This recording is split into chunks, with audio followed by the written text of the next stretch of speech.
Let's bring in Mr. Ngige to weigh in on this matter. Mr. Ngige, see the things that Mr. Zekome has outlined, the things that the new electoral bill would have, the amended electoral bill would have introduced, the legality of all these things that the INEC is already introducing in its electoral process. Do you think they hold enough water to have waiting on the president so that he would have assented to this bill? Thank you very much. Well, I have listened to my brother on the points he made.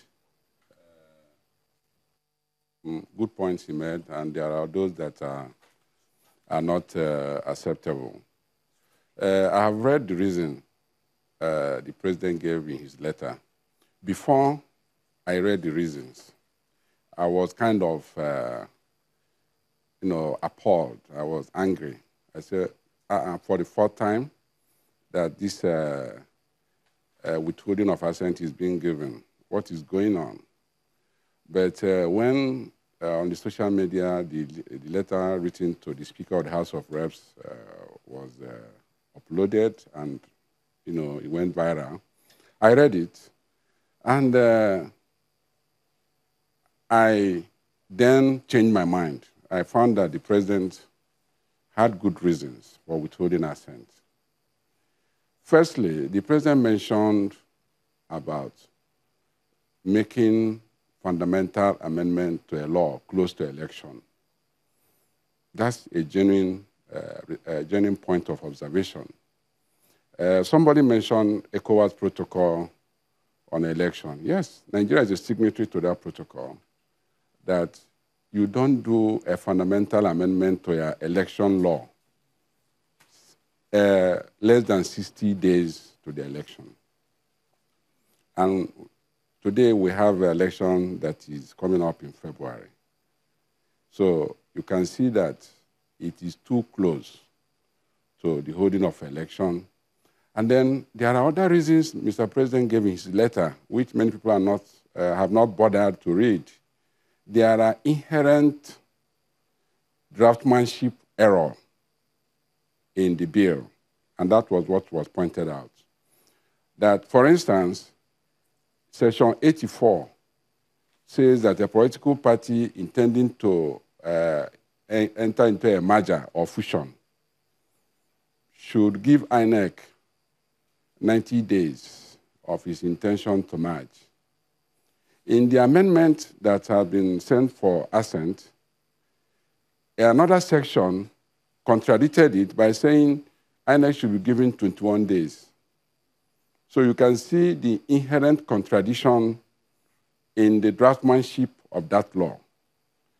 So the president cannot, with the type of advisors he has, append his signature to such a proposed legislation.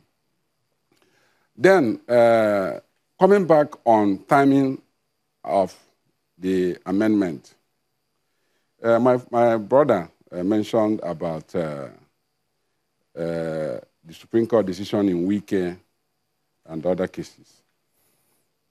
Fortunately, I happen to be one of the lawyers in that matter. The issue there was not manual voting. The issue there was manual accreditation. It was an election in which 200,000 people were accredited in Rivers State, and the governor got 1.2 million votes. So on his face, you could see that there's a problem there. And an issue was raised in the election petition that, having regard to the disparity between the number of accredited voters using card reader and the number of people that voted, that election must have been tainted with fraud. But the Supreme Court, in allowing the appeal, said that INEC cannot use card reader to do accreditation because no law permitted it to do so.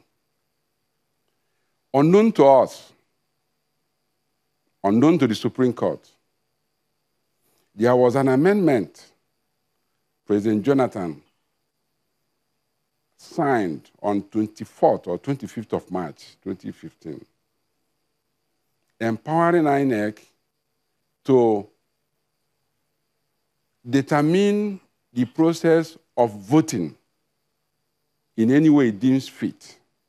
That amendment repealed the prohibition against electronic voting and now empowered INEC to determine how it could conduct election. And conducting election, it includes accreditation. It happened that the gazette for that law was not made public. Even INEC, I believe, didn't know about the gazette. So all the tribunal matters went with people being in dark